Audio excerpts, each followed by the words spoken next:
Hello, and thank you for joining us for our master's class called Hormones and the Way They Affect Our Skin. The course agenda is going to cover three major topics. One is that we're going to identify the different hormone activity throughout the different stages of life, how those hormones really impact the skin and the overall health of our clients. And then last but not least, what we can do to help our client's skin look its best throughout the times where we have hormone fluctuations. Let's take a look at the female hormone timeline. Girls really start puberty around the ages of 12 or 13, influenced greatly by genetics, but also some environmental factors. During puberty, the female body starts producing hormones, namely estrogens and androgens. Both can dramatically affect the skin. Estrogen, the anti-aging hormone, really is responsible for creating a very smooth surface to the skin.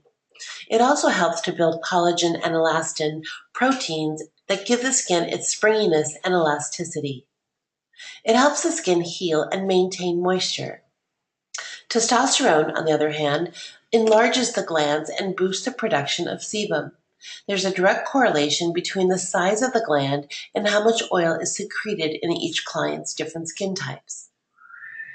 Let's take a look at the timeline.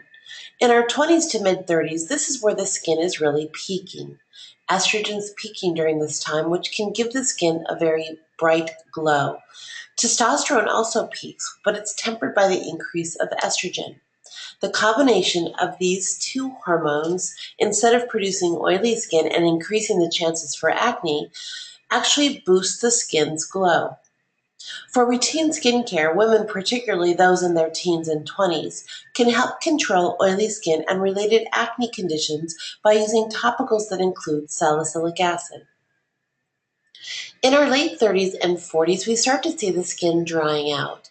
That's because estrogen effectively peaks around the age of 25 and then drops slightly in our 30s, but more significantly in our 40s. The overall level of estrogen decreases. The skin does not bounce back the same way that it used to. Instead, collagen and elastin production starts to decrease, which causes the skin to get much drier and loses its elasticity. This is where we start to see the crepiness occur in our forearms and legs and neck and sides of face. The loss of estrogen impacts aging skin far more quickly than even sun damage can. The combination between estrogen and sun damage really impacts the skin largely in the way that it ages. By the mid-40s, the hormone cycles change to accommodate this new stage of life. Women in this age group may also experience some adult acne. 50s and up is really where we start to see the aging realities. The main hormone that affects the skin during menopause is estrogen, and as it fades, the skin produces less collagen and elastin. In the publication called the Venus Week, one study found that collagen production decreases 2.1% each year in the 15 years that follow menopause, which means on the average of a 30% decrease in collagen between our clients aging 50 and 65. During this time, the skin gets much thinner, drier, much more crepey, and wrinkled. Menopause may cause other problems, including acne or rosacea, that chronic skin disorder resembling acne that can cause the skin to appear red and swollen. Drops in estrogen can also cause hot flashes, however, which affect around 3/4 of women at the start of menopause and almost a third of women over the following 5 years. The hot flashes can cause a very sudden sensation of warmth in the face and chest, and sometimes cause intermittent flushiness or redness in our client's skin. Other causes of skin imperfections from imbalanced hormones clearly is diet, especially one high in sugars and starches. These diets can really throw off the estrogen and testosterone balance in the skin, creating exacerbation of skin problems. What remedies do we really have? Well, mature women who have lower estrogen levels and related decrease in skin elasticity and increase in dryness really see a significant difference when trying a weekly exfoliant once or twice a week, actually, to slough off dead skin as well as an antioxidant moisturizer. For wrinkles, we like retinoids or retinol alternatives. Of course, women of all ages should make sure to wear their sunscreen. While these products won't impact the hormonal changes going on in the body, they can improve the appearance of the conditions that we see associated with it. Sun damage, remember, can exacerbate some of the changes in the skin, including texture, dryness, lines, and wrinkles. So let's talk about the skin conditions associated with hormonal imbalances. Most importantly and most apparently, we see acne. As the body begins to develop and goes through puberty, conditions such as acne begin to surface. We're seeing this much younger than we've ever seen before. It's not uncommon to see our clients as early as 10, 11, or 12 begin to see some acne forming in their skin. Hormone levels directly affect the rate at which sebocyte enzymes synthesize lipids.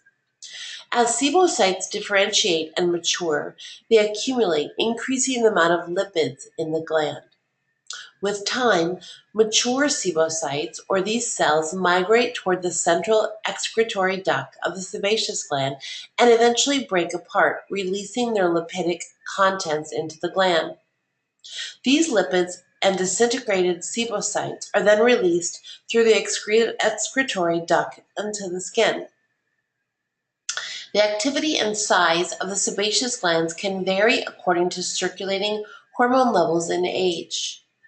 These secretions also irritate the follicular lining, causing inflammation, which can exacerbate an acne condition. Keratosis pilaris is another condition that we see very prominently form amongst the different stages of hormone fluctuations. An excessive buildup of keratin within the hair follicle can also be a very genetic skin disorder. Keratosis pilaris is a very benign condition that appears like tiny tan, red, or white bumps that occur usually on the upper arms, legs, buttocks, or cheeks, and is often associated with other dry skin conditions such as eczema or ichthyosis. Keratosis pilaris affects nearly 50 to 80% of all adolescents and approximately 40% of adults, and is believed to be linked to hormone fluctuations as well as imbalances. Keratosis pilaris may also occur where there's an excessive amount of estrogen in ratio to progesterone. Keratosis pilaris is commonly found during hormone fluctuations that occur during pregnancy or menopause, as well as with hormone replacement therapies. We also see lots of post-inflammatory pigmentation problems. The process of inflammation is a contributing factor to post-inflammatory pigmentation. When treating inflamed acne or dark-skinned phototypes, reducing inflammation and inflammatory responses of white blood cells should be considered in order to reduce risk factors of post-inflammatory pigmentation from occurring. Women who are most affected by pro-inflammatory responses and the effects of androgens in the body are more susceptible to adrenal hormone stimulation, which makes them more susceptible to post-inflammatory pigmentation. The effects of androgens in the body should be considered as a risk factor to pigmentary abnormalities. Melasma, also known as chloasma, is a tanning or dark discoloration of the face and neck. It is one of the most challenging skin conditions to treat and can reappear quickly. Melasma usually appears as dark, irregular patches or widespread patches, which are commonly found on the upper cheeks, nose, lips, upper lip, and forearms. These patches usually develop gradually over time and do not cause concern for any other symptoms beyond just cosmetic discoloration. With melasma, there are numerous factors to consider, as well as underlying conditions that trigger hormonal responses. Let's talk about melasma ethnicities. Melasma is most prevalent in men and women of darker skin color, or those of Fitzpatrick skin phototypes 3 to 6. With melasma, ethnicity should also be considered. The occurrence of melasma is commonly found with people of Native American, German, and Russian descents. When treating melasma, both skin color and genetic predisposition should also be considered. With lighter skin types, predisposed factors such as ethnicity should be an important consideration as well, which can contribute to an increase of melanocyte activity causing these widespread discolorations on the skin. With an increase of melanocyte activity, individuals with darker skin types such as African, Hispanic, Indian, Middle Eastern, Mediterranean, and Asian are all at greater risk for melasma and hyperpigmented disorders. Individuals who are most susceptible to melasma are women who have a very light brown skin who had also been exposed to intense UV exposure. Hormones, medication, and melasma, all basically three, play a very big role in the onset or the aggravation of melasma. Melasma is a condition that's commonly found in pregnant women as well, or women taking hormone or oral contraceptives. In pregnant women, melasma tends to fade postpartum, but can also return with subsequent pregnancies. The discoloration will usually disappear over a period of several months or after giving birth. On the other hand, melasma caused by oral contraceptive use typically does not fade after discontinuing the use of the drug. There are certain medical conditions that can bring the onset of melasma and increase clients with thyroid disease. Melanocyte-stimulating hormones and stress go hand in hand. It is thought that the overproduction of melanocyte-stimulating hormones brought on by stress can cause outbreaks of melasma. So therein lies the link between hormones and stress and endocrine disorders. Other rare causes of melasma include allergic reactions to medications and cosmetics. Predisposed factors such as ethnicity should be considered with medications and cosmetics, as well as stress levels, which can cause an imbalance in the endocrine system. There are inflammatory responses that stimulate melanocyte activity. Hormone-like substances, commonly called inflammatory mediators, activate a wide variety of responses in the skin, including an increased release of histamine and activation of melanocytes. During an inflammatory response or UV exposure, the sun may produce as many as 8 to 10 different types of melanocyte activating hormones, which bind to specific receptors on the surface of melanocytes, triggering the activation of the cell from its resting state to a melanin-producing active state. So the effects of ultraviolet exposure and melasma are absolutely related. Ultraviolet radiation can cause both an increase in melanin productions. Individuals with lighter skin types like Fitzpatrick's prototypes 1 and 2 and living in an area of high sun exposure are also at high risk for developing melasma. Years of UV exposure induces a constant production of inflammatory hormones, ultimately resulting in a permanent activation of melanocytes. Not to mention that what we know about inflammation in the skin that can cause oxidative stress, which is the main reason for premature aging of the skin. So what can we do? Again, really it all starts with a consultation and making recommendations for those that are predisposed or those that have had a lot of UV exposure or those that have the Fitzpatrick scales 4 to 6 are at greater risk. So we need to educate our clients on the preventative measures of the conditions associated with hormonal fluctuations, particularly melasma. When treating skin conditions and disorders, in the initial consultation as well as follow-up visits, we really need to take a good look not only at the health history, but also at genetics. Predisposed factors such as Fitzpatrick skin phototypes and ethnicity should be addressed, as well as considerations such as hormones, lifestyle, diet, and how much sun exposure our clients are getting.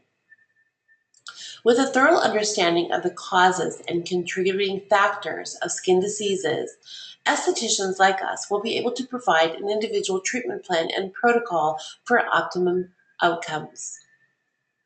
Here are some of my product recommendations for clients that are going through some hormonal fluctuations.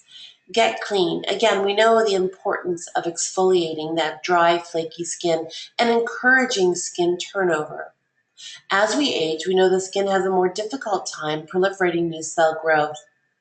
Take Care Daily Antioxidant Serum is excellent to prevent that oxidative stress from environmental aggressors and UV and UVB exposures.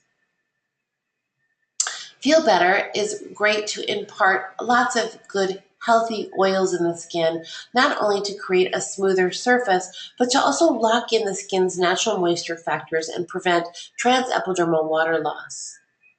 I also recommend the Nourish Your Skin for the excessively dry, oil dry clients. Sleep It Off, which is our retinol alternative mask. I absolutely think this is a must as a preventative, corrective, and maintenance product for all clients that suffer from the signs of hormonal fluctuation, especially dryness, crepiness, fine lines and wrinkles, and discoloration. This is a brightening, tightening, softening mask. Again, recommended for 21 days at minimum, and then finding the sweet spot for that particular client's skin, which usually results in 2 to 3 times a week for maintenance. Skin Defense, our SPF 30. Again, this is our UVA, UVB broad spectrum protection product. Not only do we recommend this every morning before getting started with your day, but if in direct sunlight, every 30 minutes, at least every 3 hours for maximum protection. At night, I love the Restore It, 7.5% glycolic for retexturizing and collagen boosting in our clients that are struggling with a little crepiness or starting to see laxity in the skin. Brighten It, 10% lactic acid, excellent to help prohibit melanocyte activity and to lighten any pre-existing pigmentary lesions on the surface of the skin. Remember that Restore It and Brighten It we recommend just 2 to 3 times a week in the evenings only, making sure that you thoroughly rinse those products off in the morning if you're sleeping overnight with them, and to absolutely make sure that the Skin Defense is mandatory, as these acids make the skin a little bit more UV sensitive. Let There Be Light, a non-hydroquinone lightening agent, just exceptional serum for all skin types of all skin color. Excellent to be used every morning and every night in the first 30 days, with the exception of those that can't handle it. I love to also pair it with the Brighten It. So Let There Be Light as a daytime, Brighten It as a nighttime is a good way to go about getting some aggressive lightening in the skin, and also, of course, the Skin Defense. Fix It, our 2% salicylic, great as a spot treatment for those suffering from hormonal breakouts, both in your teen acne as well as menopausal acne for some of our women in our 40s and 50s. Fix It can be an all-over treatment or a spot treatment. It can be left on for just 10 minutes and rinsed as a mild treatment solution at home, or applied and left on overnight when the skin can tolerate it. We also have Take It Easy. I adore this product for those clients suffering from rosacea symptoms and or hot flashes or inflammation and redness associated with hormone fluctuations. That concludes our master's program for today. If you have any questions, please don't hesitate to reach out to us. This class will be posted for 30 days in our online Institute of Aesthetics. If there's anything else you need, please don't hesitate to reach out to our corporate office, and we'd be more than happy to help you. Have a great afternoon.